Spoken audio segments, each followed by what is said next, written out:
Okay, hello everyone, and welcome to another stream from Hugo's Desk. So I hope everyone is well today. We are streaming both on YouTube and on Twitch at the same time.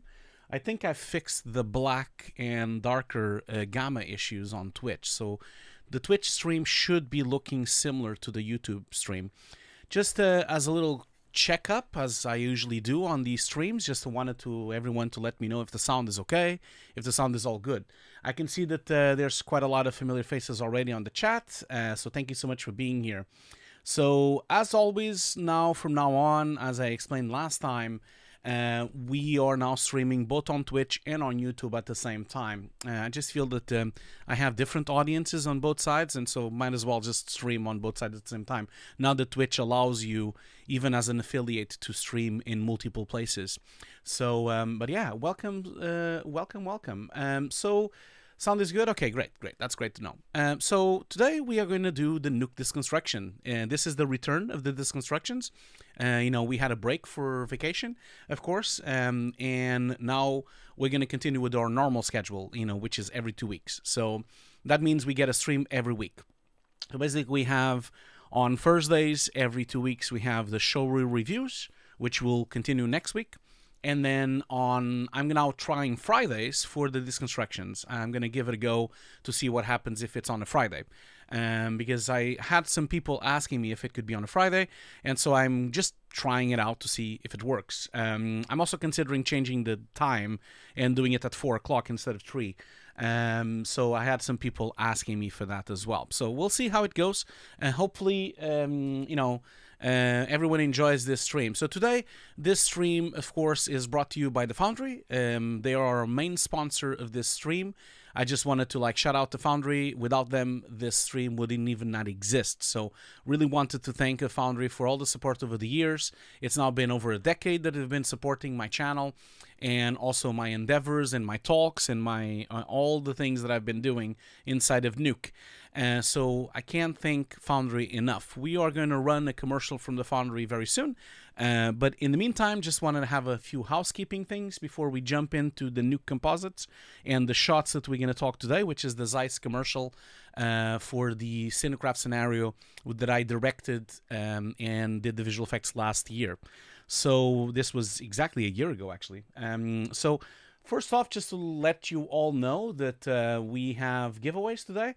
So the most important giveaway today is this one. So this is the giveaway that was given to us by the Foundry. The very kind folks at the Foundry are giving away one Nuke Indie license for 1 year for free. I'm gonna the QR code is on the screen right now, and if you want, you can also get the link. I'll give you. So I'll post the link both on the chat of YouTube and the chat of Twitch. So regarding questions, if you have questions, please keep in mind that, I am doing this stream alone. So if you have questions, I'll try my best to keep an eye on the questions. I don't have Discord on right now. So if questions are being put on Discord, I'm actually not looking at Discord. I just find it a bit confusing to have so many windows. I already have way too many windows here open with the chats and everything. So I'm going to focus my attention onto YouTube chat and the Twitch chat. So if your question is not answered, just ask it again. I don't mind. You can ask it a few times on the chat. Eventually I will see it and I will try to answer it as fast as I can. That's the QR code. That's the link. I've shared it on the chat as well for the giveaway. We'll be doing the giveaway at the end of the stream. Just to let you know, this stream will be slightly shorter, so I'm experimenting doing shorter streams. My idea would be for it to be just an hour. I've had some feedback that maybe they were a bit longer, and also I get very tired of doing it really long. So yeah, some people are saying that I'm a bit dark on the camera. Apologies for that. It is a bit dark. I can put the light up a bit. Let me try that and see if I can make it a bit brighter. I am still kind of checking here. I would say that maybe that is a bit brighter. So now I have a bit more light in my face.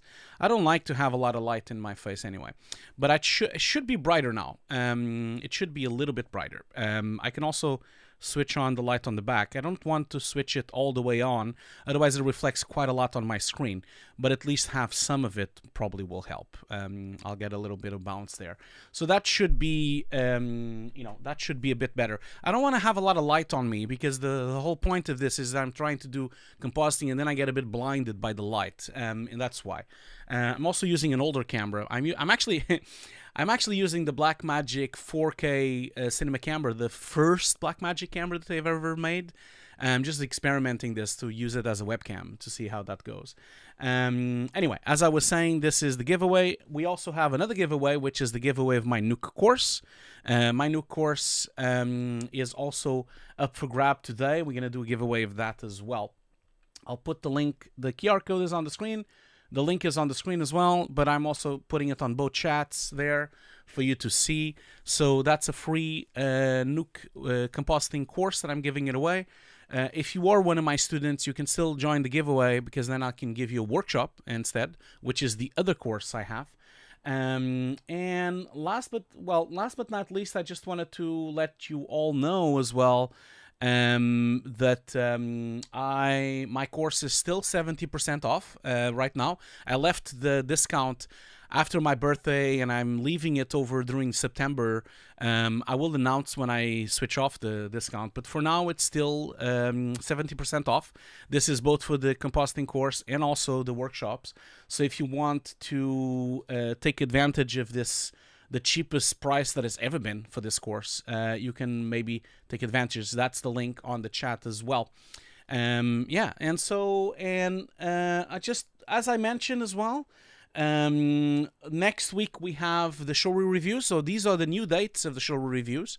The showreel reviews are now again back, not every 2 weeks, because I have some events in the middle, so I couldn't do it every 2 weeks. But as you can see there on the chat, the next one is on the 19th of September, which is next week.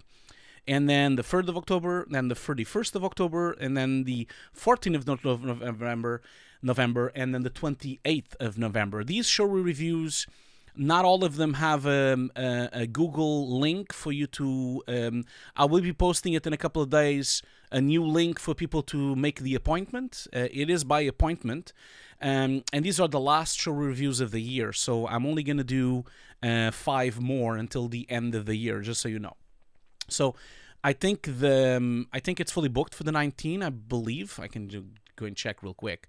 I think maybe there's one slot free. Let's just double check.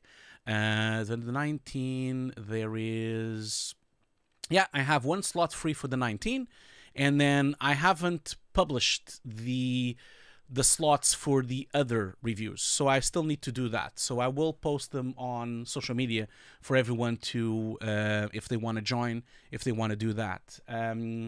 Okay, cool. And I think the only last thing I just wanted to tell everyone and share as well is just wanted to let you know, all of you, that the new Before and Afters magazine is out. Not that I get paid to say this, but my dear friend Ian Fales is releasing this now on a monthly basis. So if you want to have a look, this is number 19. And this is mostly about invisible effects. So there's a new one as well, but I don't have it yet with me. But there's a 20th edition as well. So check out Before and Afters. He's doing this. Ian Fales is doing this marvelous magazine. It's a great replacement for the CinFX. We all remember CinFX, how cool it was. So maybe check that out. And of course, if we're talking about books, also, I can't emphasize enough how grateful I would be if people would support the book that my wife made.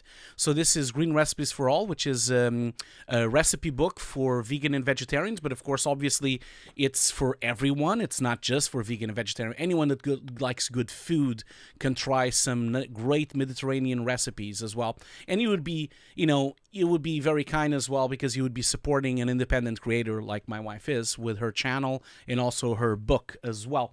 So I'm gonna just put the link on the screen as well for you to have a look. So that's not that one, this one. So that's the book. It's available on Amazon's, and so it's available on every Amazon. Of course, the link that I've posted there is Amazon UK. But it is available in US, in France, in Germany, in Japan, in India. You can buy it anywhere, really. So if you want to support an independent creator, like my wife is, and you can just buy the book there. It's available in paperback, hardcover, and Kindle edition as well. Now, I'm going to just, before we move on, so that's enough of me, of all the shameless promotion. So apologies if you had to hear all of that, but, you know, we have to pay the bill still. So I'm going to just try one thing. It is quite warm here in my office, so I'm going to put the air conditioning on, and I just wanted for you to all let me know if you can hear it a lot. If it's really noisy and really annoying, do please let me know and I can switch it off.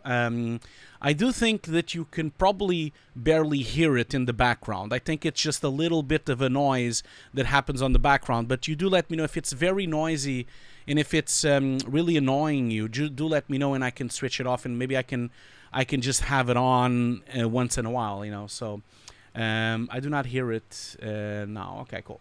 Well, you do let me know. Keep me posted if it's very noisy, you know. Finally, the only thing I wanted to just like give you all a little thing is that obviously this stream is sponsored by Foundry, as I said before. Couldn't do this stream without the Foundry, and so I'm just going to basically leave you with a really short commercial from the Foundry. They are the sponsors of this stream, so I'll leave you with that, and then we can jump into the compositing and the deconstruction itself. So I'll be right back. Foundry's Nuke is the industry standard tool for compositing in the film and TV industry. We've produced and curated all the essential resources for learning Nuke and preparing you for the profession, as well as recommendations for other training resources. You'll learn compositing fundamentals, rotoscoping, keying, tracking objects, color management, 3D compositing, and much more. Our objective is to empower artists with all the knowledge they need to push their skills to the next level. Jump in and start learning today.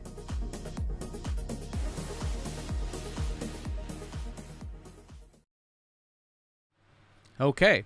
Well, again, thank you so much, Foundry. Thank you so much for all the support that they give me every year. So, without further ado, and since it's has all to do with the Foundry, today we're going to start deconstructing a brand new project. Remember I told you last time we did the deconstruction, which was the Walking Dead cinematic I did, and that we were going to jump into the CinCraft Scenario from Zeiss. And so that's what we're going to do today. So first of all, before we even do anything, I'm going to show you the commercial, because that was the commercial that we're going to open the script of this project. We're going to open up the main script from the CG shot, the main CG shot of the project. Eventually on the next streams, we're going to open up other things. I have a couple of things that I wanted to show you today. I want to show you like the DaVinci project. I want to show you the Nuke script. I want to show you some photos from onset, and also talk a little bit about the project and really show you a little bit. Now, I'm not going to go in a lot of detail on a deep level for how the project was made on set.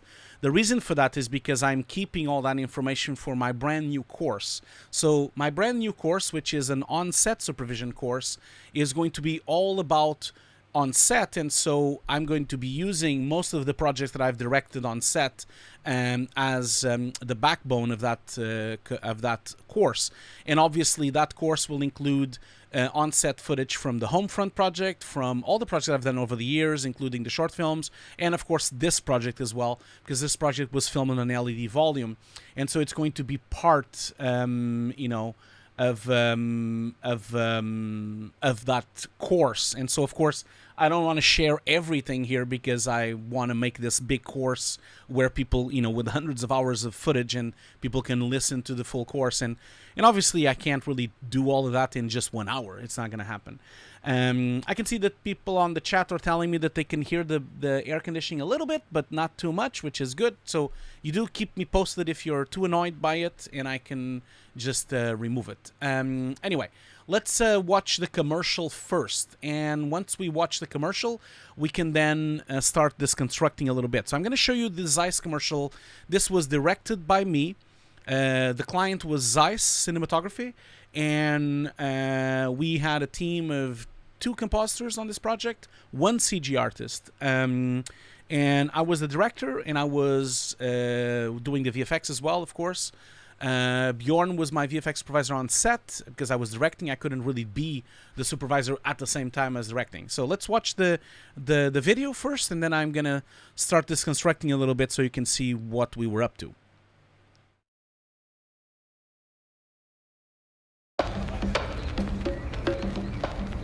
What a beautiful place.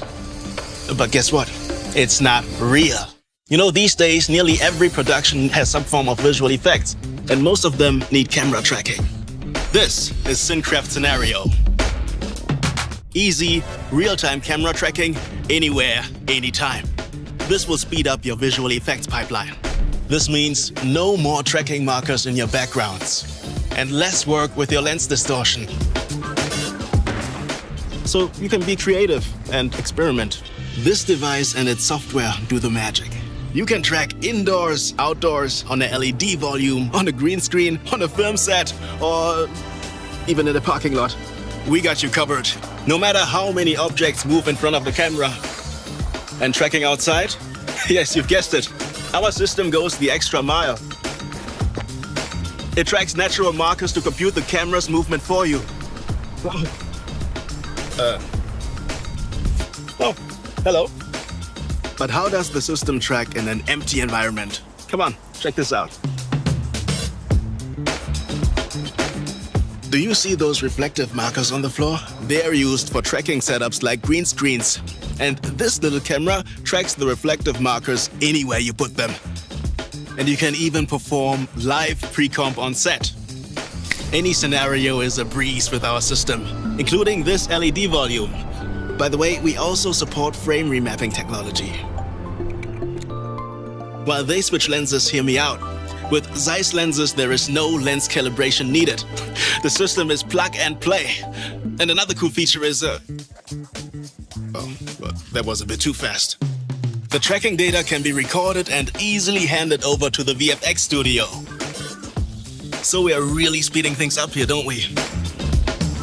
Wow, that's amazing. We also need to speed things up because we're running out of time. So now it's your turn. Let your imagination run free.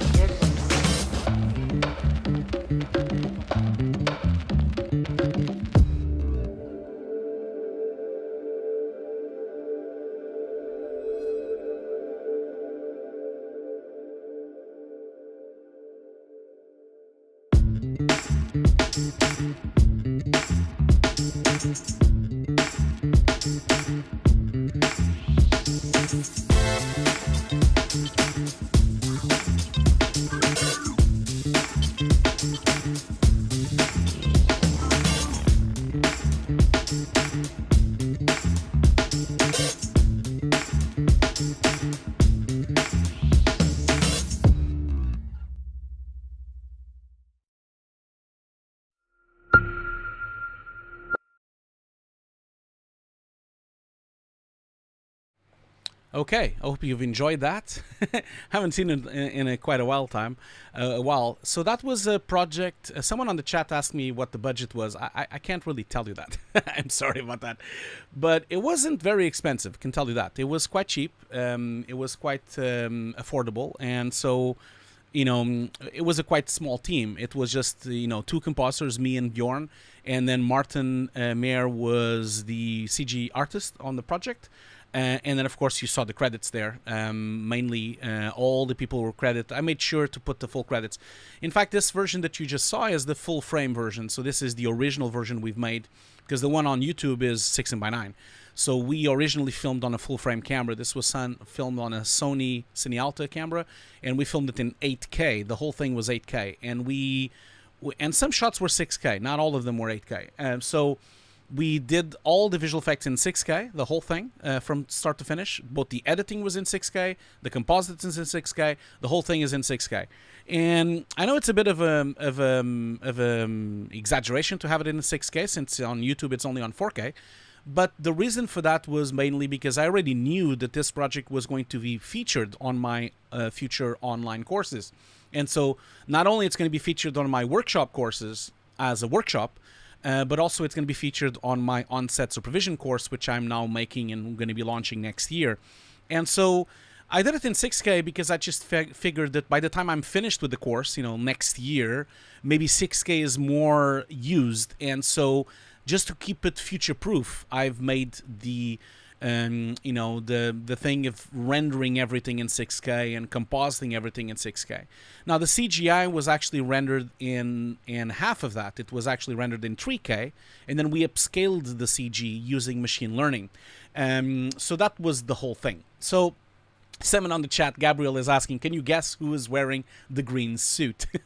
Yes, maybe I'll leave the guessing for later, but I have some photos about that. Okay, so let's see here. Okay, so let's I'm just gonna checking if there was any questions. I think the only question, oh yeah, so Steve here is asking, hi Hugo, I was working on a short film in Nuke and looking to optimize and improve my scripts. I don't know any other VFX artists. What's the best way of getting feedback on them?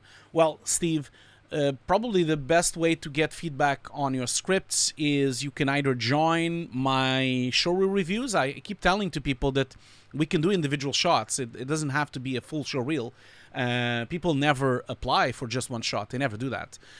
So I can definitely do that on a showreel review. We can share the screen. You can show me your script and we can go through it. That's fine. I'm happy to do that. Now, other people that do that, I don't think there is. I mean, I don't know anyone else doing weekly showreel reviews on YouTube. I don't think anyone else is doing it. I know that occasionally some artists do, but I think I'm the only one on YouTube, at least, making this habit. I mean, I've been doing showreel reviews since 2018, so it's been a long time since I've been doing this. So I don't think it would be anyone else doing it. Maybe someone else can join in. I mean, we can try to convince Victor Perez. He's doing streams as well. I don't think he's back yet because he said he was doing a break for the summer. So I don't believe he's back. So yeah. Okay. Baggio from VFX says, here in Brazil we can't participate on the lottery because X was banned on the country. Oh, I apologize for that. I can change that so that I don't make it. I forgot all about that. I forgot all about that it was banned in Brazil. I'll switch it so it's not mandatory. I'll just do that real quick. So give me just 1 second. I should have checked this before. I completely forgot about it. So I'm gonna change the competition so that it's not mandatory for you to do the X, so that you can do the other thing. So I'm gonna remove the mandatory on X, and that should fix the problem. Obviously I still would like for everyone to follow me on Twitter. That would be great, really appreciate it, but I don't want as a detriment for people not be able to join the competition. So I'm just removing that right now. So okay, so now it should work. So if you now Steve, if you refresh, no, not Steve, sorry, Baggio, if you refresh, it should be possible now for you to do it, because I removed the mandatory thing with X. So it's only it's not mandatory anymore. Now what's happened, it's optional, basically. So maybe have a look at that and see if it works for you now. Hopefully it works. Let me just double check if I did it correctly. So just give me just 1 second. Sorry, apologies for everyone. I'm just doing this live. So yeah, I think it should work. So maybe give it a go. Maybe use the link again and refresh, and hopefully it works for you now. Okay, so going back to the project before we even go into any Nuke, and remember, I'm going to do this a short stream today. I really want to experiment this thing, making a short stream. So we'll whatever we don't do today, we will do it in 2 weeks from now. So every 2 weeks we continue these streams, just like we did with the Walking Dead shot, and we did with the Hugo trailer. All the deconstructions. This is the 9th deconstruction, and there's a playlist on YouTube that you can follow all the deconstructions we've done so far. So we are going to always split it in parts. So that's the whole idea. No problem, no problem, Maggie. Let's see if it works now. So, okay. So, first of all, let's look into the shot that we are going to talk about today. So, the main shot we're going to talk about today is this one. I'm going to just share my screen here real quick. Let me just put myself on the corner there. So, that's the shot we're going to be showcasing today. Today and the next few sessions. So, this is a CG shot that we did. Now, of course, because you saw the commercial, there's like a little joke about the visual effects showing up. So the breakdown is part of the shot.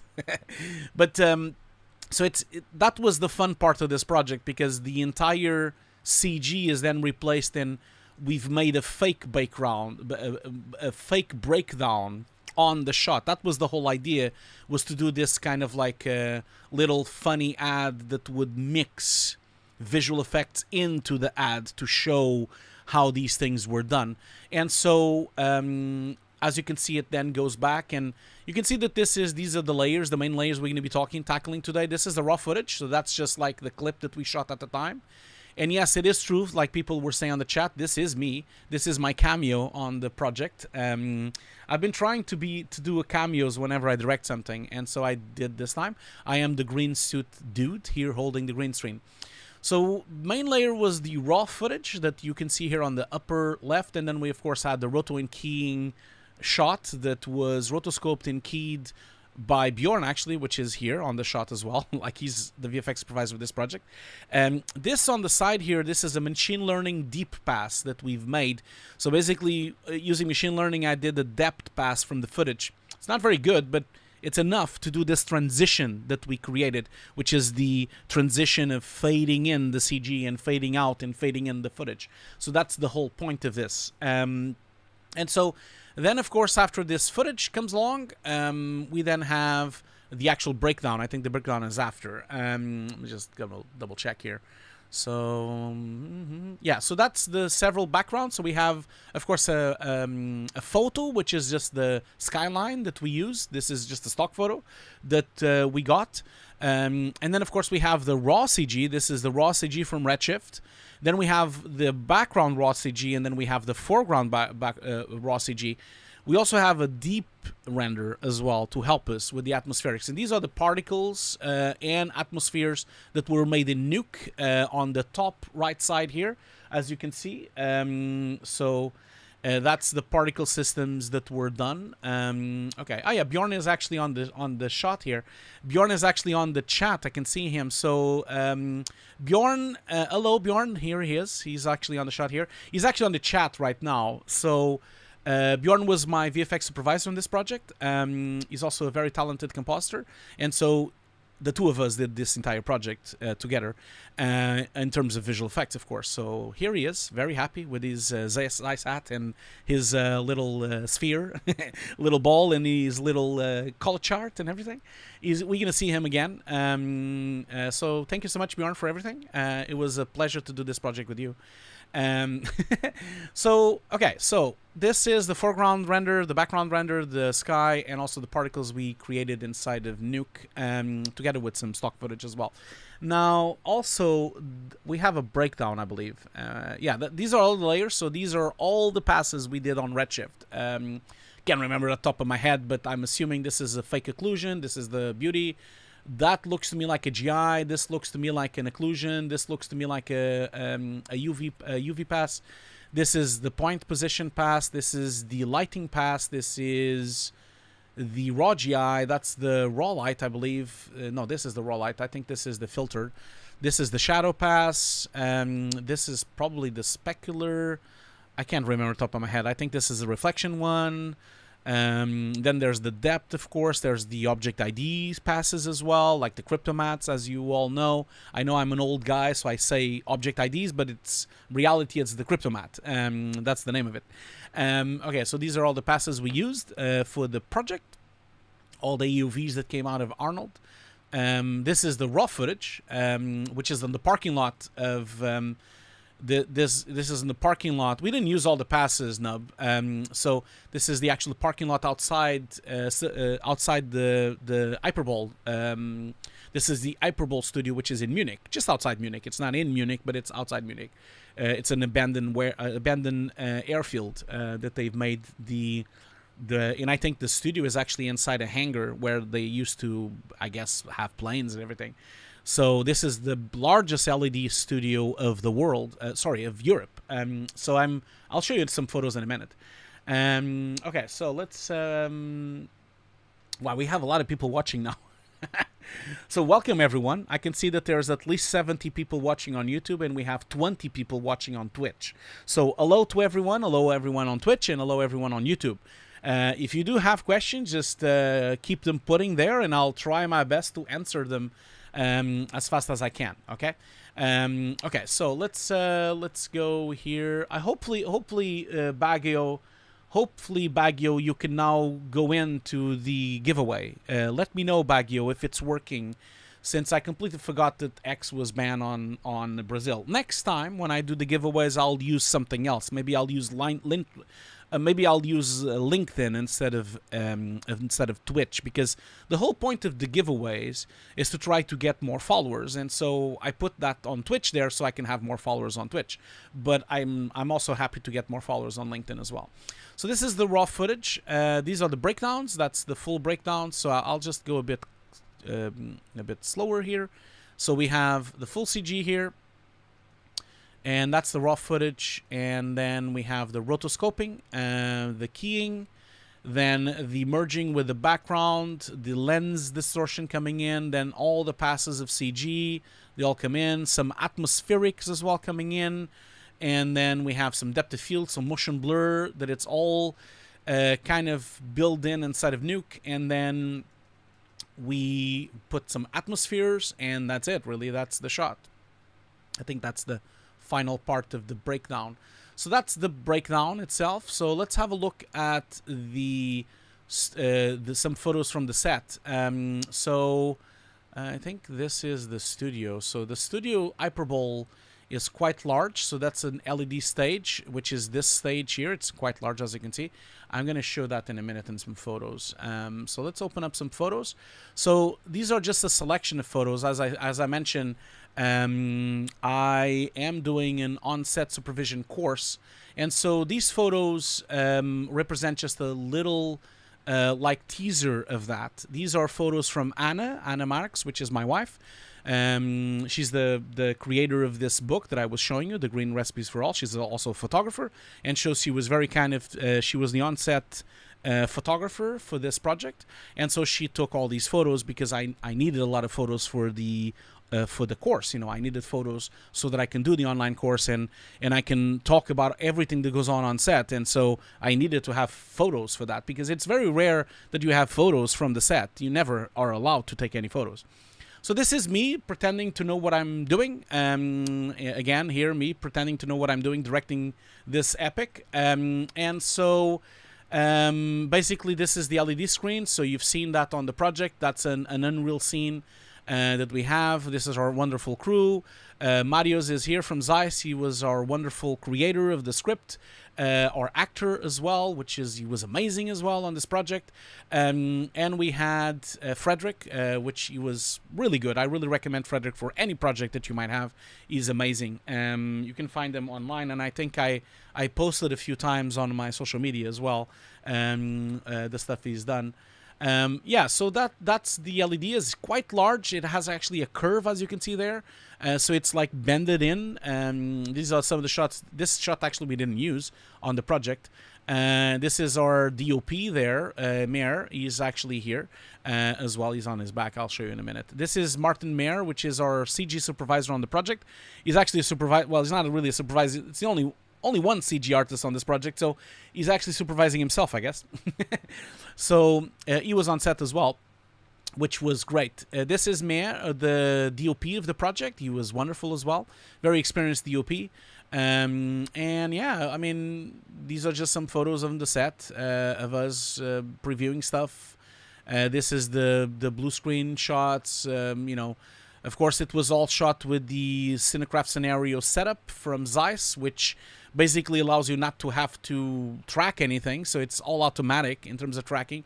At the time, we were using the beta version, so basically it was the Ancam version, the older version of the setup. This is me with the green screen embarrassing suit. This is me with the green screen embarrassing suit filming and actually directing this epic. This is Bjorn. He's on the chat. He was our VFX supervisor on set. And this is, again, me pretending to know what I'm doing. And yeah, so this is me on Hyperbole with my Simpsons shoes. And yeah, I just have a couple of photos here more. That's the setup that we had. As you can see here, it has the CinCraft Scenario setup mounted on the camera, which has some trackers that try to film the environment to try to track automatically everything. I don't believe I have any other photo here of that. I believe these are just some more photos. This is the Unreal set that we had on the screen. From Hyperbole, and this is the calibration from Hyperbole.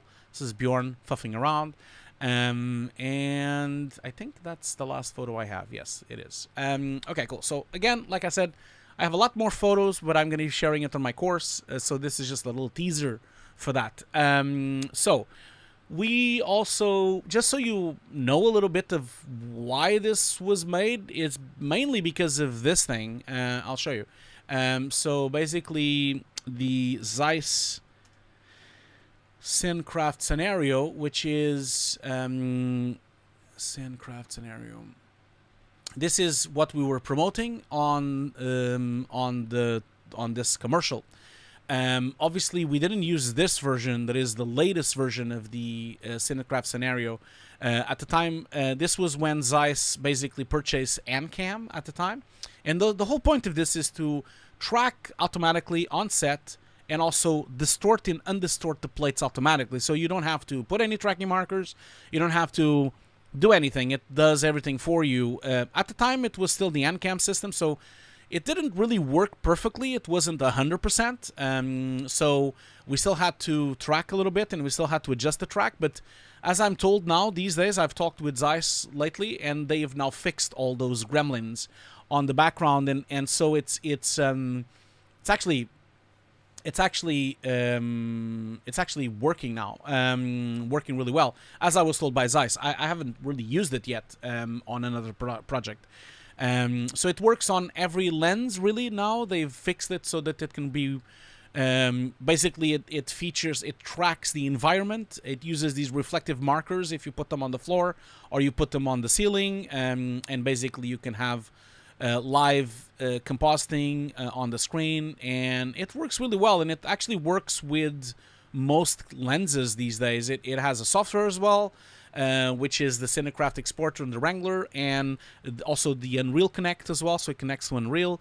So it's really advanced, and I'm really proud of doing this project because I'm really fascinated on what Zeiss is trying to do. I think this is definitely something that I wish that gets fixed. You know, I think tracking and stabilization and lens distortion is something that sometimes is very messy on set, and so I'm really happy that they've done this and that they've did it in this way, because it really is a step forward. Hopefully in the future everything gets tracked automatically and we don't even have to think about it. It becomes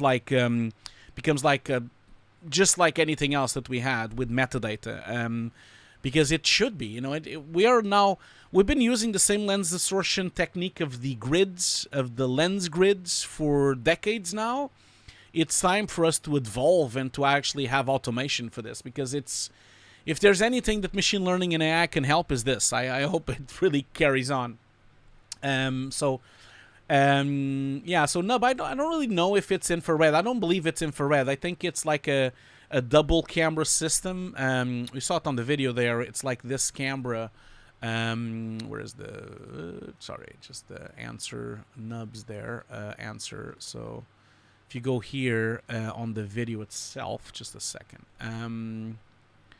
So yeah, so this is the main brain.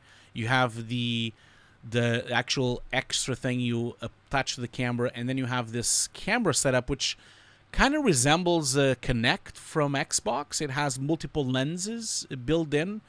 I'm assuming this is the lenses to make the triangulation between the markers. That's what I'm assuming. This is quite light as well, this system. So I'm just going to scroll through here. That's the camera. So these are the... If you don't have any... Like for example, if you had a place where it was a green screen which has no markers, the whole point of this is to put these markers because these reflective things can be seen on outside the frame. So it's basically they are either on the ceiling or on the side or on the floor. And so that way you're filming to one direction and you don't see the trackers, but the camera does because the camera is pointing at them. So it requires a bit of calibration, of course, but it works really well. The cool thing about it is that you can just replay lenses and it automatically calibrates itself to the lens distortion of that lens, because what Zeiss is doing here is like they're using the metadata of the lenses and the manufacturer's information of the lenses to try to unwarp and rewarp footage. And of course, the cool thing about this is the Zeiss software, which is the CinCraft mapper. It also creates SD maps as well. So you get a bunch of SD maps as well. You even get something even cooler. You not only get the SD map, but you also get the vignetting map. So you basically get the edges of the lens of the vignetting that lens would have. So I'll show you in the script in a minute. So that's basically pretty much it. I can see Trigio Media is like saying curse words on stream. Don't do that. You can just say that without saying curse words. But thank you so much. Thank you so much for your kind words, I guess. Okay, so I can see that the Twitch stream is unstable or something. Hopefully it's working. So don't get too excited. As I said before on the beginning of the stream, I'm only going to do this for an hour, and so we're almost done. So I'm not going to have the time to do everything. And like I said, we're going to do this every 2 weeks. So I'm experimenting with this, making it like shorter streams, because it becomes a much better video for later on as well, because then people can just watch that stream that was made. So we're going to probably be here for another 10 minutes or so, 15 minutes, and then we do the giveaways, and that's it for today. And then we're back with more breakdowns through this project. Yeah, I can see that for some reason the Twitch stream is a bit unstable. I don't know why. I have no idea. I don't really know how Twitch works these days. I don't really know. Okay, so let's see here. Nub says, being able to set up some triangulation sensors and get the actual definitive data would be nice. We also wouldn't need trackers or lens distortion info, at least until Composite could output 3D too. Yeah, I think that's the whole point. Like, CinCraft Scenario tracking is very good. I can tell you, I do believe it could replace tracking altogether, for sure. Because it tracks with so much more data than a regular, it tracks with so much more data than a regular, a regular tracker, because a regular tracker, you're just having the footage, and maybe you have the grid, and maybe you have some data from onset, but this is the ultimate data, because you have the metadata of the lens, you have the metadata of the camera, so you know the height, the tilt, the rotation, all the metadata of the actual physical camera is there and merged into the metadata of the system. And then you have these cameras that have triangulation lenses. And so you basically get the best track ever, because you have all the information. You have the height of the camera, the tilt of the camera, the size of the camera, the lens, the sensor, what resolution was shot. The whole thing is fed automatically. And of course, you can still adjust it, like we did, because we had some problems, because this was still beta. This was last year, it was like a year ago. At the time, they just bought Endcam, so it wasn't finished yet, and we did the commercial. So now it's much more complete. So I really think that you don't get a depth map, not yet, no. So the Twitch stream broke. Oh, I'm sorry. The Twitch stream broke, but came back online after a minute. Okay, apologies for that, anyone watching on Twitch. Still like sorting out how Twitch is giving me some problems.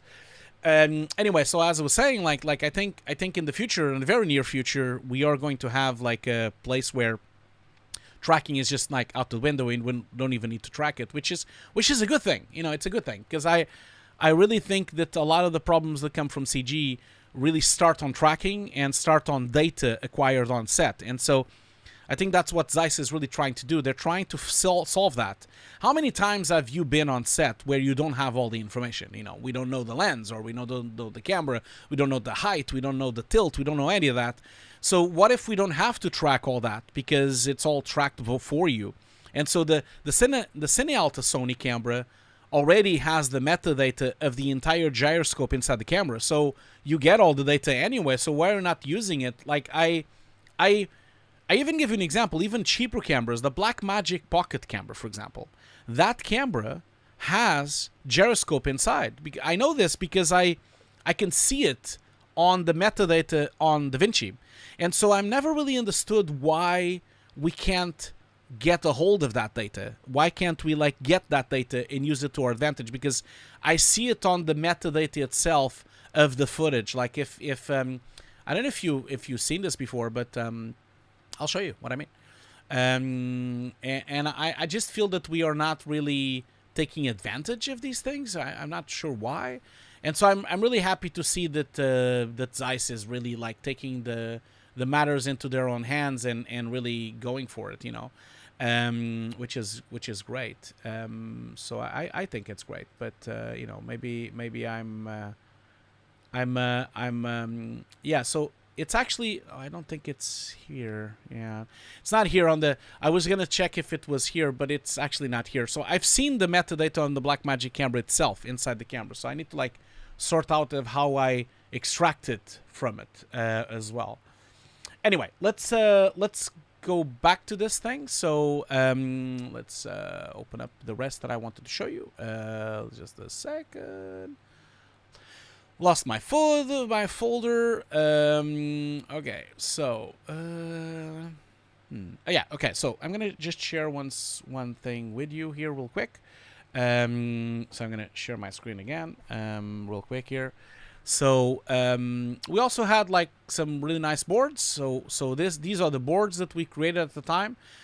These were the storyboards I created at the time for the entire project. So this was all, the whole idea came from these things.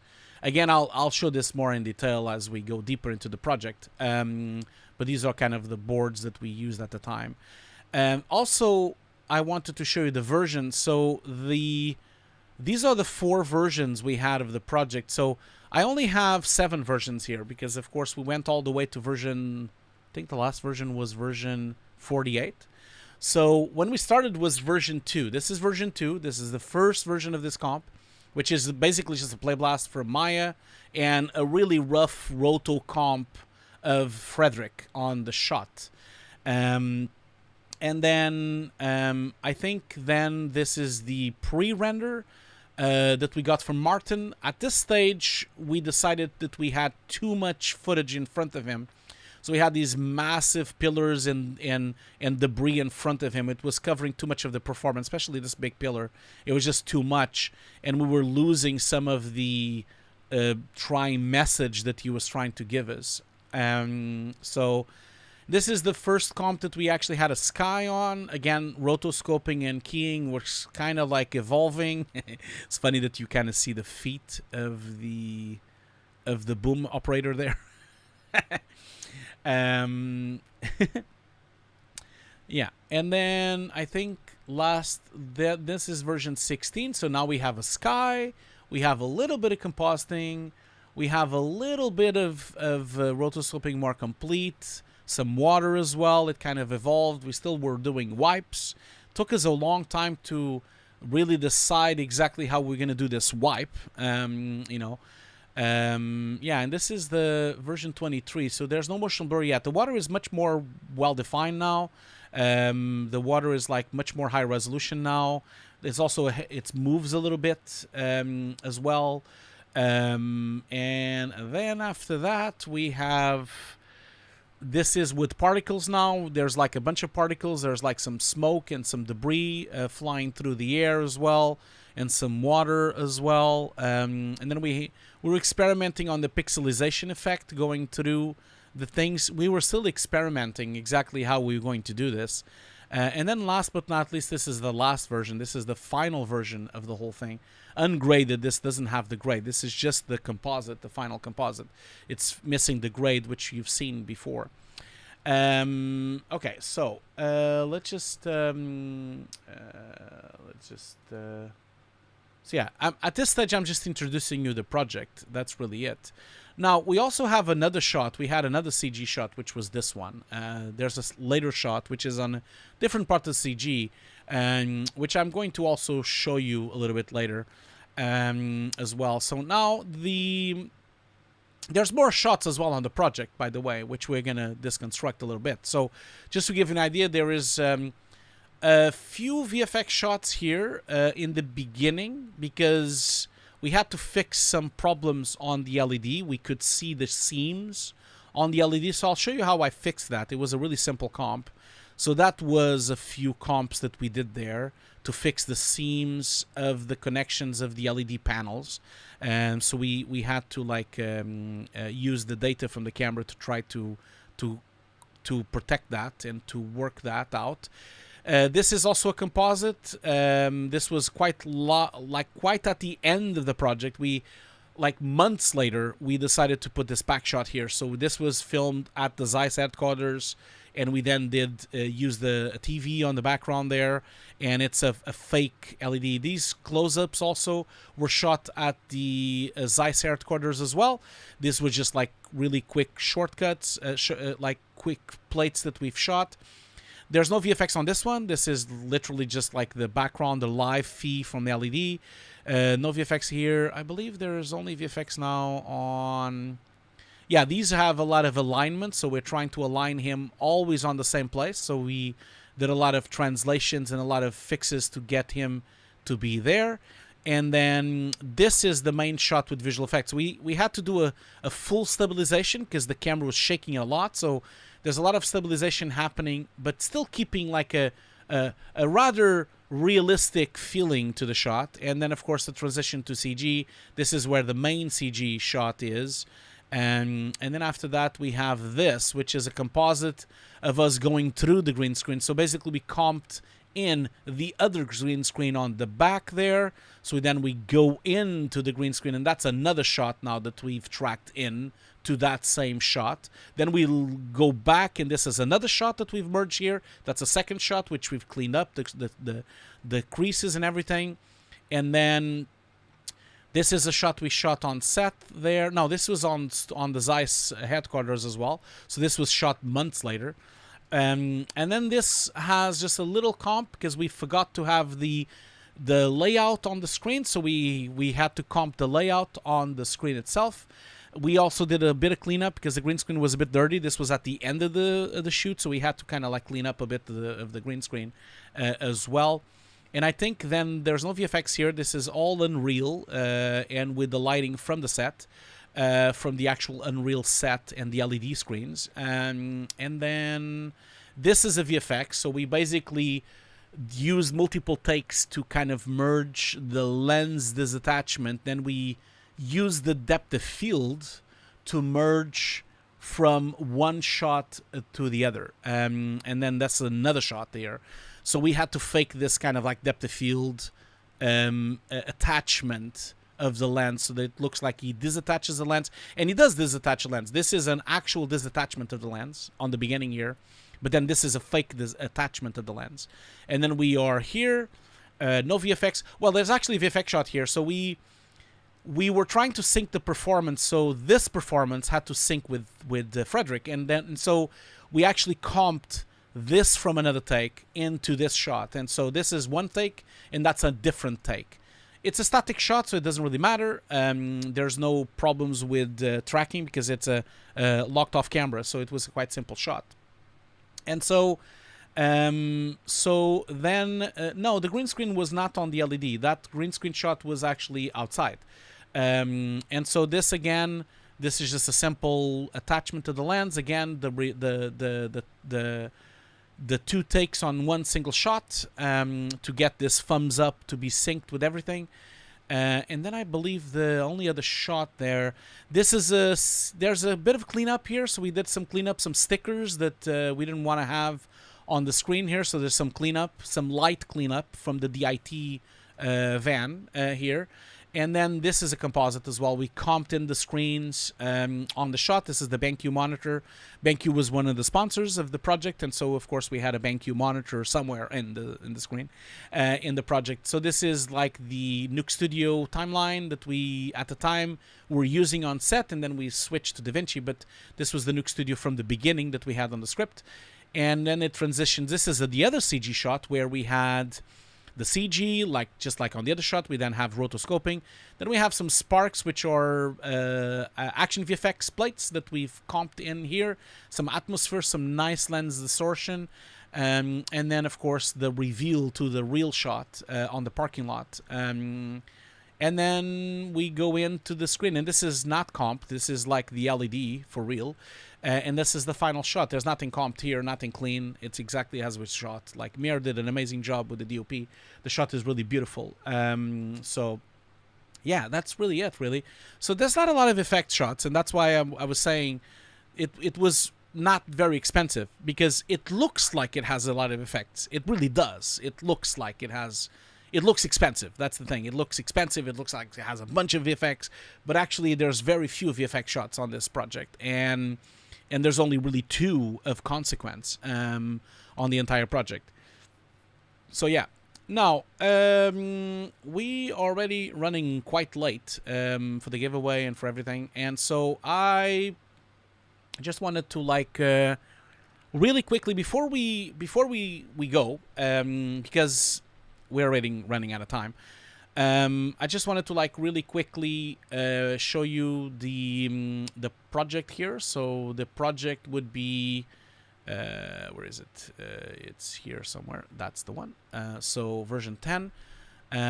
Yes, save. So I'm just opening the DaVinci script. So we first thought with doing Nuke Studio on this project, but we couldn't do Nuke Studio, because the reason for that is because this footage, the raw Cine Alta MXF, at the time was not compatible with Nuke Studio, because this was the brand new Cine Alta camera, the 8K Sony Cine Alta camera, and so it wasn't compatible with Nuke Studio. I really wanted to use Nuke Studio at the time, but I couldn't, and so I had to use DaVinci. It was a bit messy because I had to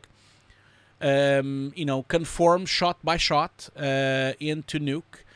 Some shots were just graded, so they were just graded inside of DaVinci. So this is the DaVinci. So if you go here to the color tab, that's the grade that I've made at the time. In fact, I have some pictures of that. So this is the grading setup that I used at the time, which is similar to the setup of the video that I just released on YouTube about my studio.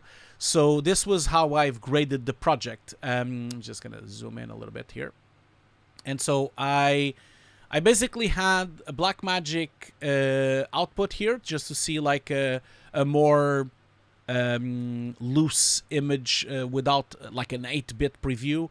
This is the timeline, of course, on my main monitor here. I had some scopes here. I have, of course, the scopes here on the middle here, which is that scopes is the Nobe OmniScope, which I'm going to talk about in the future very soon.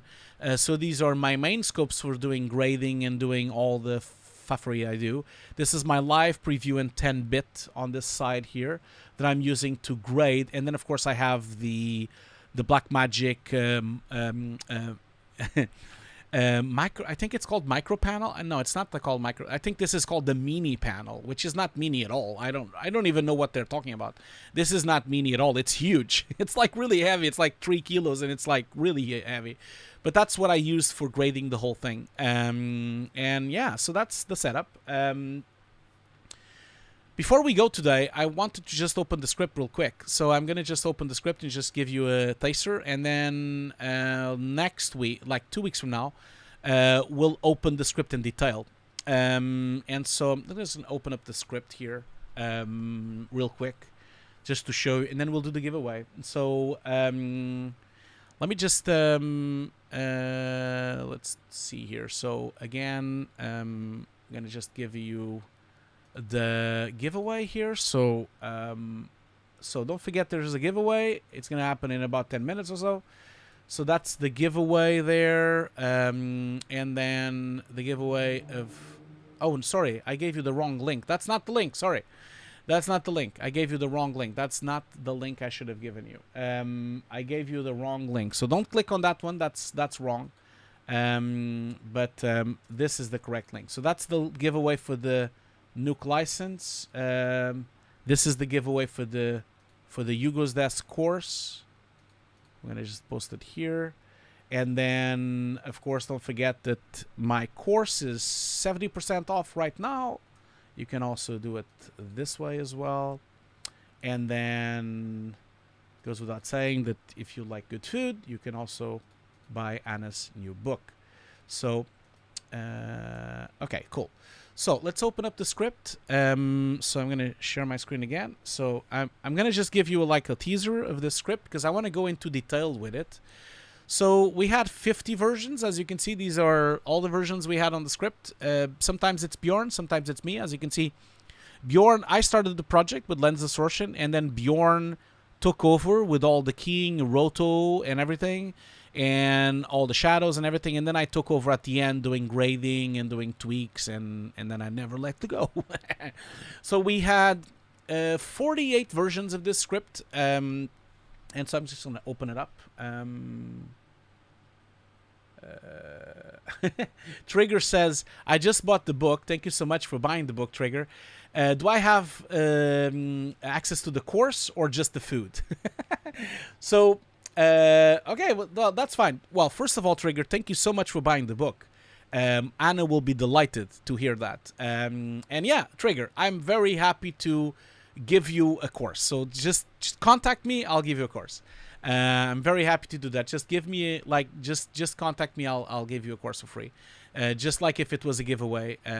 Okay, so let's just open up the script. This is the script. Now, I don't have the viewer here, the black magic out here. It's not out because it's not on because I can't use it at this stage. Right now I can't because I'm streaming, so I can't output at the same time of what I'm doing. So it's like because I'm doing the black magic out to Twitch, and then I have another black magic out to YouTube. So I can't right now connect to the black magic preview, but that's fine.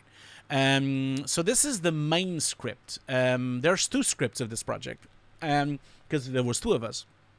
So Bjorn did the Roto Paint script. I'm gonna open it up as well. So for those of you asking about what this is my own pipeline. So it's not something Nuke has. So you won't find this. But I'm just going to go in here and go to the cleanup. Well, actually, there's 3 scripts for this project. I've just remembered. So I'm just going to open up the keying and roto script there. No need for that. Just to give me a second. This is just loading up. I've cached it, all of them, so it should be cached, pre-cached, but oh man, Nuke is eating up all my RAM. Why is that? Okay, so I still have 300. Okay, it's already taking up 60 gigs of RAM. Jesus Christ. Nuke is really a RAM hogger. Okay, so okay, let's just open this up. This is the actual script for the Roto and Paint. And then the third script that we had, the third script is actually in Nuke 15, which is because this project was Nuke 14 at the time. We were using Nuke 14 for the project, and now there was one part of the script which was Nuke 15, which I'm going to open in a second. So I'm going to just open up Nuke 15 here real quick to show you that. Okay, cool.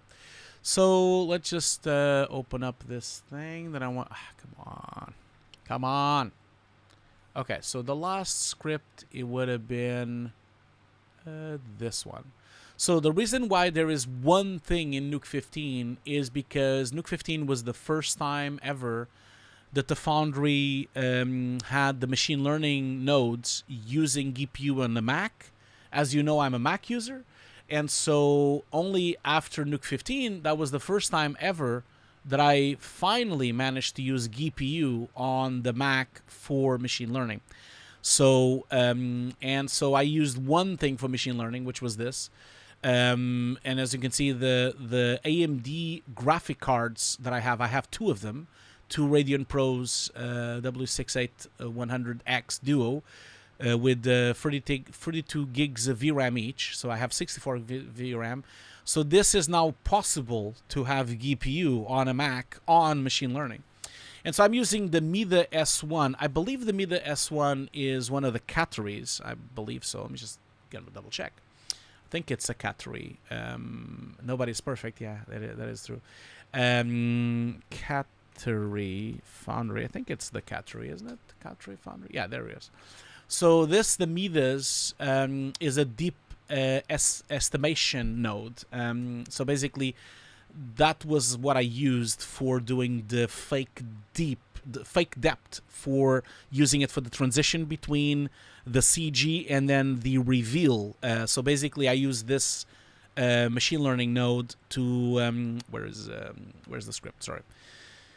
Yeah, so that's this shot here. So we're talking about this shot here. So basically, when you're here on the footage, that's CG, and then I use the depth, the fake depth, to do this transition from CG into footage by revealing the footage in depth.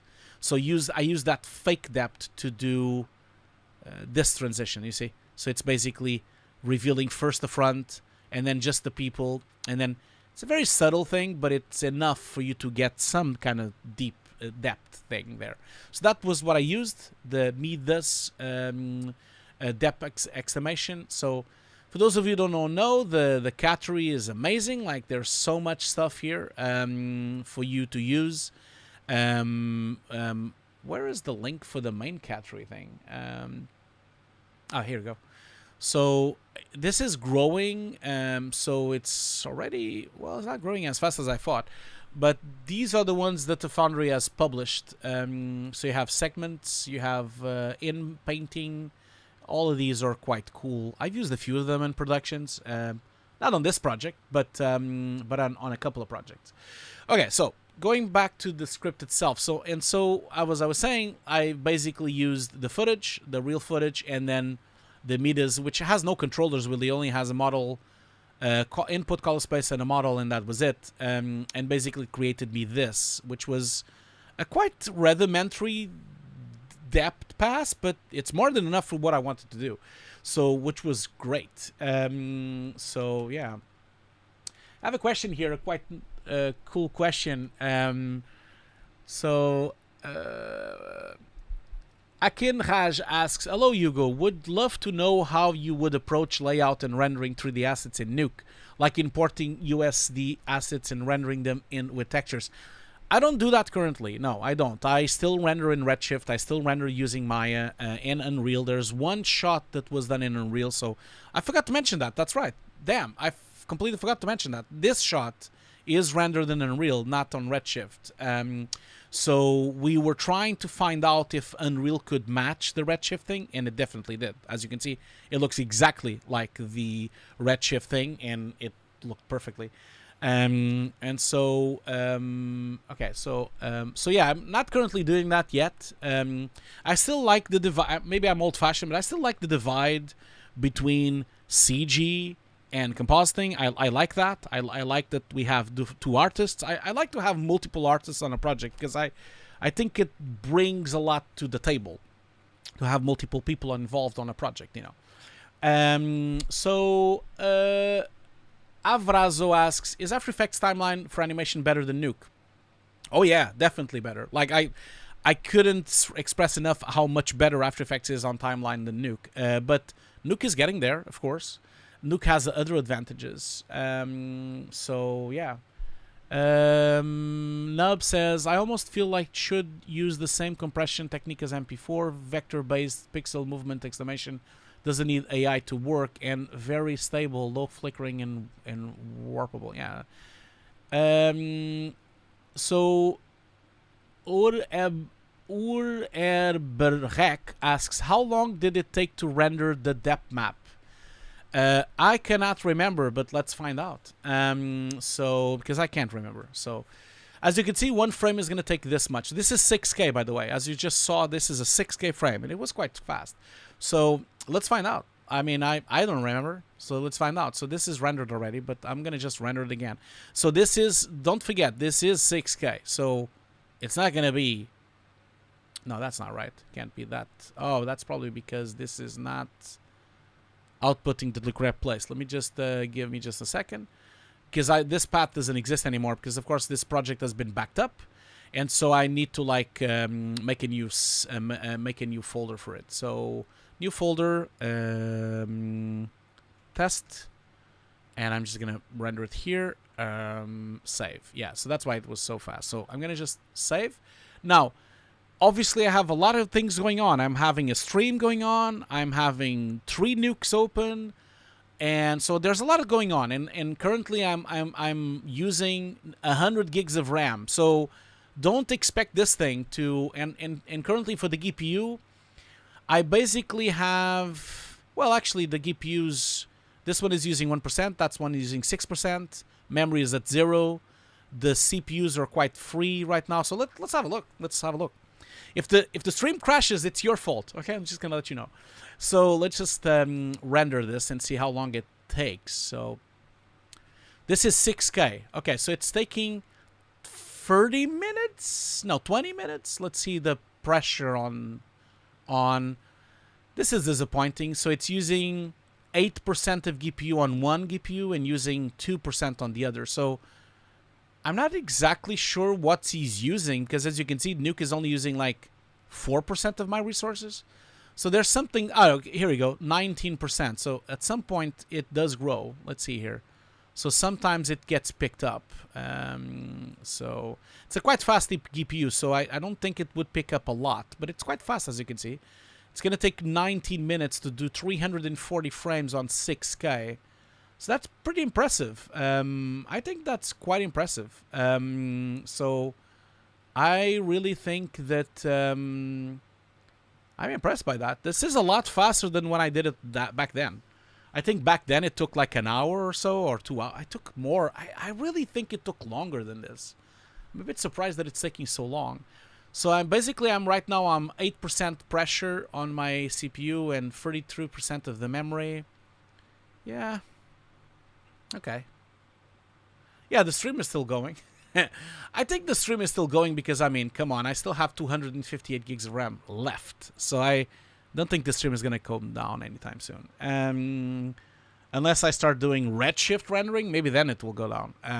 Yeah, so, yeah, this just proves the point that Nuke is terribly inefficient with the multi-GPU. As you can see, it's barely scratching my GPU. It's like giving a little tickle to it. So, yeah. I find that it's funny. Yeah. It's quite slow if you think about it, by the fact that it's not hardly using the GPU. Now, someone on the chat is asking me, Hugo, could you show more about the paint and keying work?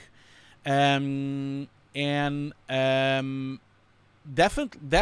I could, but not today, but I am going to go through deeply.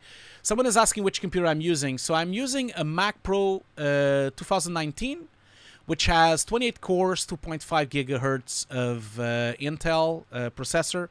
I think you can't read it because it's too small, but you can see here 2.5 gigs of 28 core Intel, a Xenon, dual GPU with 32 gigs each. Then a memory, I have 384 gigs of DDR4. And then I have basically several RAID systems inside the machine. So that's the machine I'm using. So it's like a 5-year-old machine, but hey, I love it. It still runs on 8K, 6K. I currently have DaVinci open with my 6K edit. I have 3 nukes open. I am streaming. What more can I say? And in fact, this is entirely in real time. This is 6K running in real time right now on this machine while I'm streaming and while I have Nuke open and while I'm rendering I'm still rendering the the CinCraft here. So I'm rendering this at the same time as I'm playing 6K. And as you can see, it's barely... Well, okay, and now I'm using 15% of my GPU. So it's a little bit more, using a little bit more. But yeah, I'm so happy with this computer. This computer, I have never, ever, ever reached the limit of the computer, ever. So there's never been a time where I ran out of RAM or ran out of juice or anything. It's always been top-notch, no problems. It's always worked flawlessly. So I think that it was definitely worth the price when I bought it. I'm gonna stop this because there's no point of us watching this. This is still rendering. So I'm gonna go into, yeah, so someone is asking if I can go through this. Yes, definitely. This is the script of keying and roto. I am gonna go through this in detail the next time. So we basically have a lot of cleanup here with 3D systems. We're running out of time. We don't really have a lot of time today anymore. So just gonna, so don't worry. Who asked me about this? It was, who asked me? This became like a really geeky stream all of a sudden. Let's see here. Who asked me about this? Yeah, so Italo Raw VFX asked, Hugo, can you show more about the paint and key or work, passing layer by layer quickly, fast? Yes, I will. Italo, don't worry. I will be back again. You know, so don't worry. I'll go through it. It's just that I've already been running for an hour and a half. I really wanted to keep these an hour long, so I'm just gonna like do a really quick rundown through this. You know, this is the background CG, which we've then had some passes. This is the multi-pass setup that we did of comping it. There's some fog atmospherics using Z-depth that we've used to comp it. And then as you can see, it's quite organized. We have a 3D system for the sky. The sky is lined up with the HDR of the set. So basically that's the HDR, that's the sky. We've lined up the sun's position to be the same as the HDR on set as well. But I'll go through this in more detail the next time. I just feel like I ran out of time. I don't want to like spend hours and hours trying to show this. I really feel that it's a much more easier way on me and also on everyone. Today was all about introducing the shot. And then on the next Nuke Deconstruction, we'll go through it in a lot of detail. I hope I didn't disappoint anyone today, but I always said from the beginning that this was going to be a short stream. And so that was the whole plan. But yeah, I'll just go through it real quick. Like, I don't want anyone to be super disappointed about this, but because we barely scratched the surface. But yeah, this is quite simple setup. You know, I have the CG here, and then basically we have the cryptomats, and then as I usually do, you know, I have my GI, which is comped, and then I comp in my diffuse, and my diffuse has some color correction, so you can see that that's the GI, and then I basically comped in the diffuse, and then I have some adjustments. I'll go through this on the next stream, but I have some adjustments on the reflections and the water reflections, and I have some refractions, which is the rest of the water.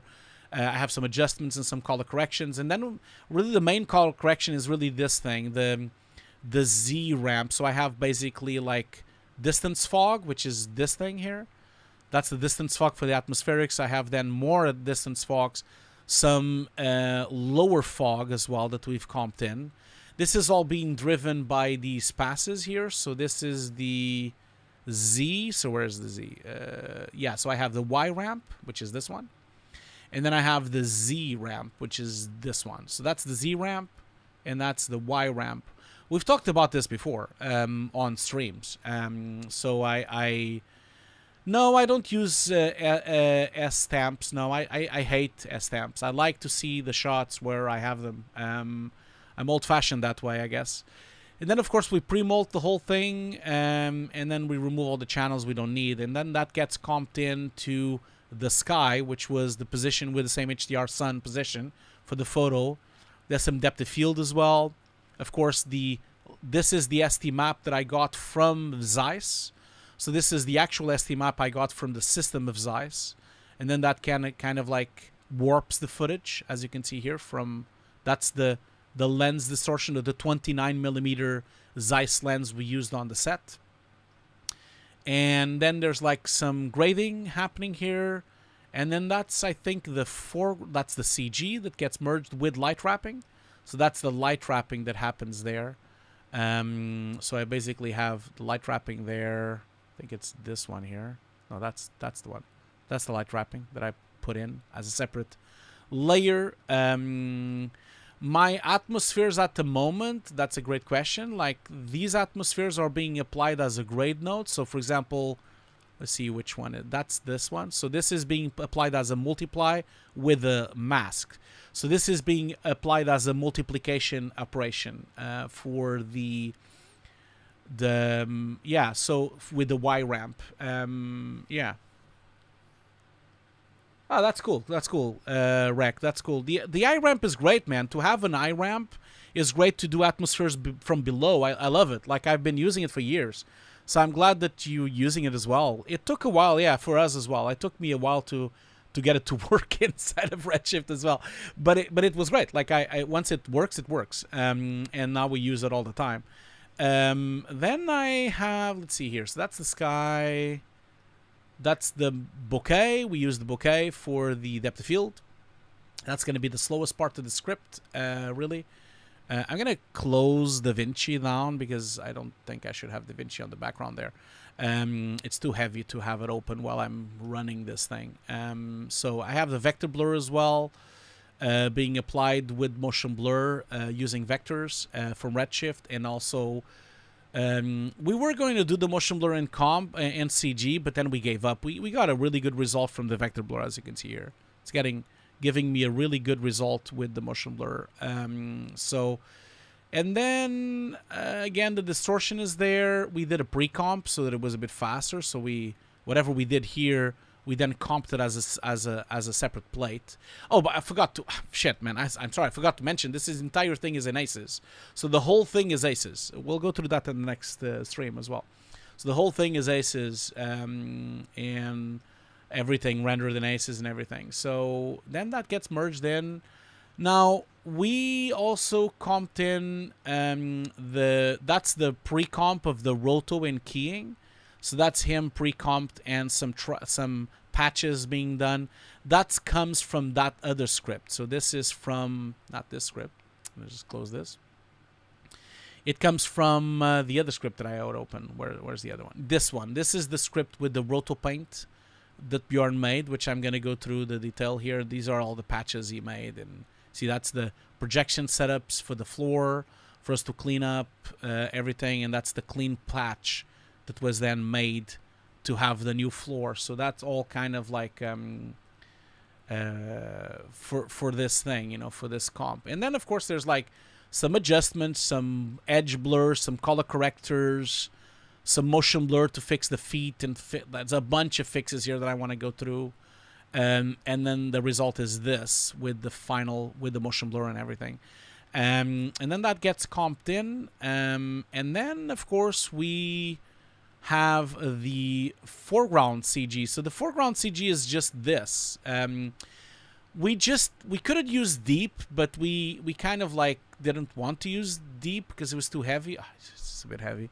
Give me a second.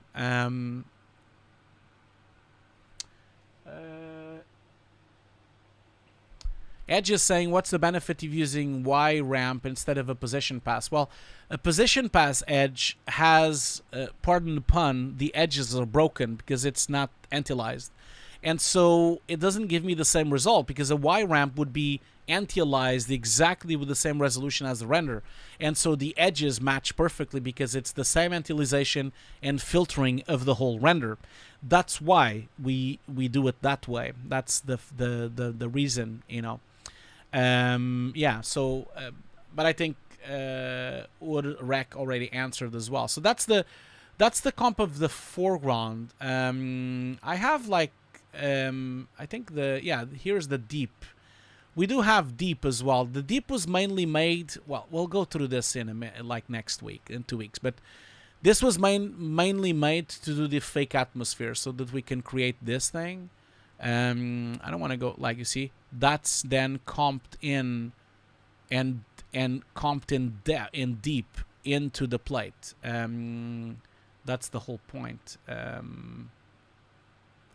Oh, Peter, thank you so much for the donation. That's wonderful. You just donated 10 euros.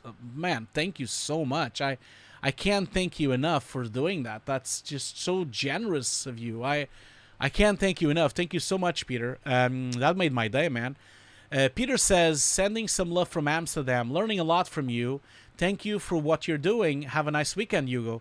The same for you, Peter. And again, can't thank you enough for the donation. The donation is wonderful. Thank you so much for the supporting the channel. I can't thank you enough for you and everyone else that is a Patreon, a member, a Twitch subscriber. All of you together is what allows me to drive this channel and to actually still do content. So every little bit helps, you know, every little bit helps. So even if it's just $1 here, $1 there, if you put it all together, it is enough money for me to keep running this show. So thank you so much, Peter. It's a really very kind of you. Okay, so one last thing that I'm just gonna one last thing before we go and do the giveaway. I just wanted to let you know also. Remember I said that the Zeiss CinCraft Scenario gave me the Este map.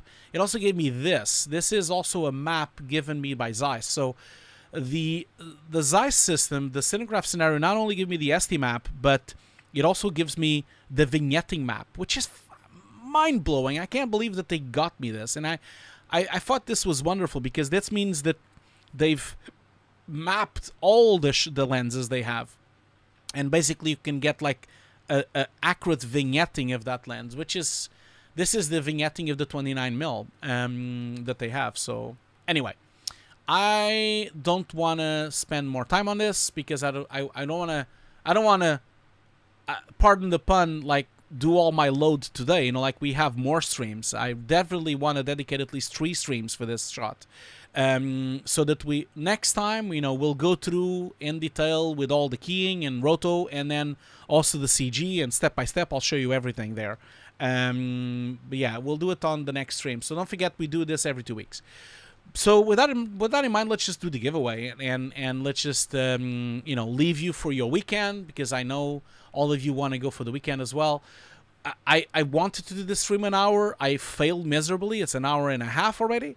But that's what happens when you're having a good time, I guess. That's what happens. Time flies. Anyway, don't forget, if you want to support the channel, you can always become a Patreon. You can become a member.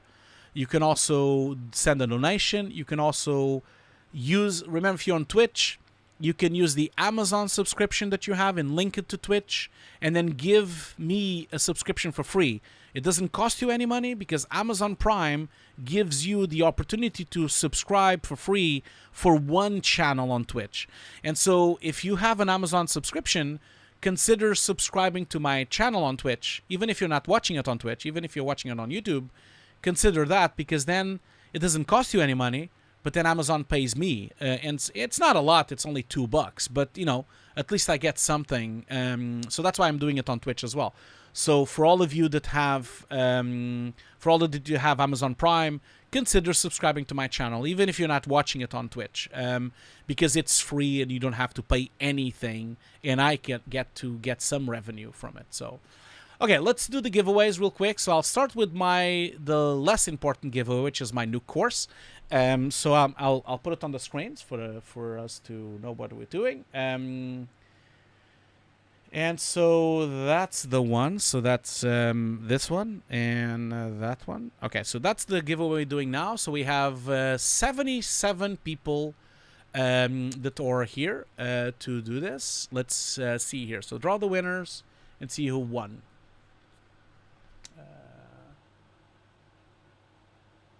Tom N 1N. Thank you so much for saying that. You're only 17, still learning. Yeah, man, keep going. You have a lot of content on my channel. You know, just go for it. Watch as much as you can. Learn as much as you can. That's my advice to everyone. You know. Okay, so let's see who won the course. So the course is gonna. Hopefully they're here. Remember, for you to win, you have to be here. So let's see here. So the winner of my Nuke course is. Hopefully I'm gonna pronounce the name correctly. I doubt it, but I'll try. Okay, so let's see from where it is. Okay, so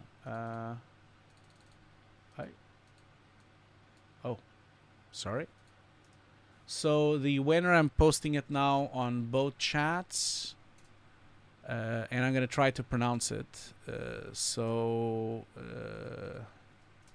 the winner is Kawe Baggio. I think that's how I pronounce your name. I believe so. I don't think I know this name. I believe this is the same person that just mentioned they bought the book, and then I said I was gonna give you a course. I think that's that person. I kid you not, I didn't do this on purpose because this is a randomizer I have on this is completely random. It's a Gleam that does the randomization and gives me the winner. So it was just weird that it happened to be them. So congratulations, because it ended up being you anyway, which you were so kind, and I already told you that I was going to give you a course anyway. So so with that in mind, because I already gave you the course anyway, I'm just gonna roll the dice again, because I just like wanted to like yeah, so I'm gonna roll the dice again. So then we get a second winner for this thing, because it's not fair, because I already told you that I was gonna give you anyway. So I'll roll the dice again, and we'll have another winner, or we'll have a second winner. Okay. So I'll just do another winner, because you already had it anyway. So I'll draw the winner again, and we'll have a second winner. Why not? So let's see here. So first winner, yeah, you were double lucky. And you see, buying the book. So the second winner of my course is... let's see here. So,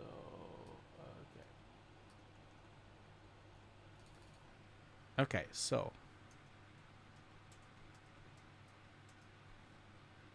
okay. It's like a bit slow here. My computer is like, what's hogging the computer? So the second winner is João Leiva.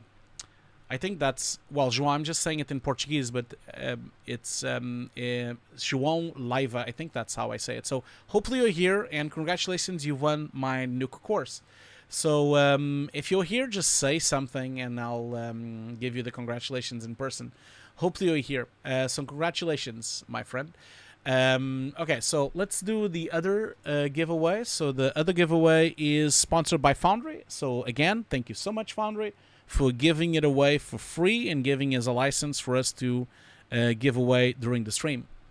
So João is here. So João, congratulations. So Baggio got the course, and João got the course. So congratulations. One course went to Brazil, and the other course went to Chile. So let's now do the Nuke license, the 1-year indie license. Let's see who won that. Remember, we do this giveaway every 2 weeks. So on the next deconstruction, we're going to do it again. So let's just do the winner here for the Nuke license. So let's see who won the Nuke license. Okay. A very famous person won the Nuke license. Can't believe it has this name. So the winner of the Nuke license, sponsored by Foundry, is this must be a joke, this name, but maybe it is not. Maybe it is the real name of this person. Hopefully not, but so apparently Nicolas Cage won the giveaway. So I'm not sure if this is your real name. If it is your real name, that's hilarious. So yeah. So yeah, I'm not sure here. So apparently Nicolas Cage won the So Nicolas Cage, are you here? I'm not sure who's Nicolas Cage. I'm here, Hugo. Yes, you are. I see. So okay. Oh, sorry, I got confused here. Trigger. So Trigger, you were the one. That's right. Sorry, I got confused. No worry, no worry. I'll give all three then. So I'll give the Hugo course to Trigger. I'll give one course to Baguio, and I'll give one course to João as well. Don't worry. So Trigger, don't forget to contact me, because I don't have your contact. So I don't have a way to contact you. I don't have your email.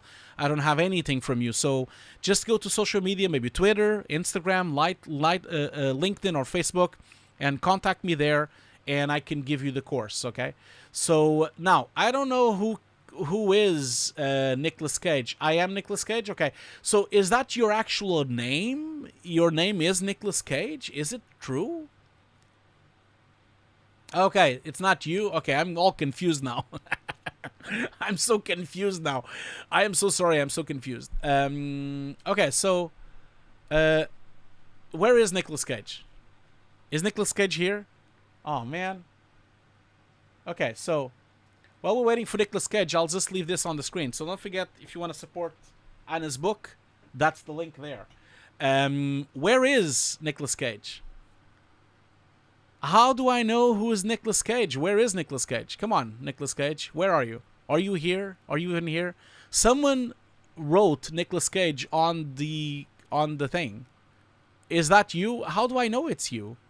How do I know it? Okay, let me put it this way. If you're really Nicolas Cage, I need to know more. So tell me, please, what is the country you're contacting from? Because I can see here the country where you contacted from. So what is the country that Nicolas Cage is signing up for? So please let me know. If it is correct, then I'll believe you. Because at the moment, I have no idea if I know if it's you or not. I have no idea.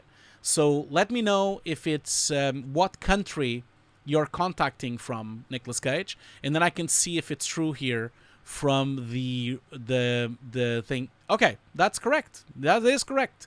So you are contacting from Canada, so it is you, Nicolas Cage. So congratulations, Nicolas Cage. You've won. I never thought I was going to say this. Congratulations, Nicolas Cage. You've won the Nuke course. Okay, that's fantastic. Nicolas Cage is on YouTube. Okay, cool.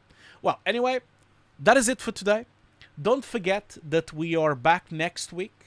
So next week, we are back with the showreel reviews on YouTube. So that's on Thursday. And then the week after that, on Friday, we are back with the deconstructions. Follow my social media to know all the dates all the time. I'm always posting them on Twitter, LinkedIn, Facebook, Instagram. I'm always putting the dates everywhere. Can't thank you enough for being here. Hope you can join me next week. Thank you so much for supporting my channel. Thank you so much for supporting Ana's book as well. Thank you so much for doing that as well. It means a lot to us. This was a passion project that we worked on for many years. And yeah, can't thank you enough. And again, it's the weekend. I hope Ferrari wins. That's my dream here, that Ferrari wins the Azerbaijan Grand Prix. Hopefully they win. Again, thank you so much. Apologies if you didn't get everything you wanted from this stream, but we will be back in 2 weeks, and then we'll have a lot more to say. So have a great weekend, everyone. I'll see you next week for the showreels, and then 2 weeks from now, we'll continue the deconstruction of this Zeiss project. Have a great day, and I'll see you all later. Thank you so much to all of your... There's been 520 people watching today on YouTube, and we had about 100 people watching on Twitch. So we had about 700 people watching today. Thank you so much for all the support and all the love and kindness. So I'll see you all next week and 2 weeks from now. Bye.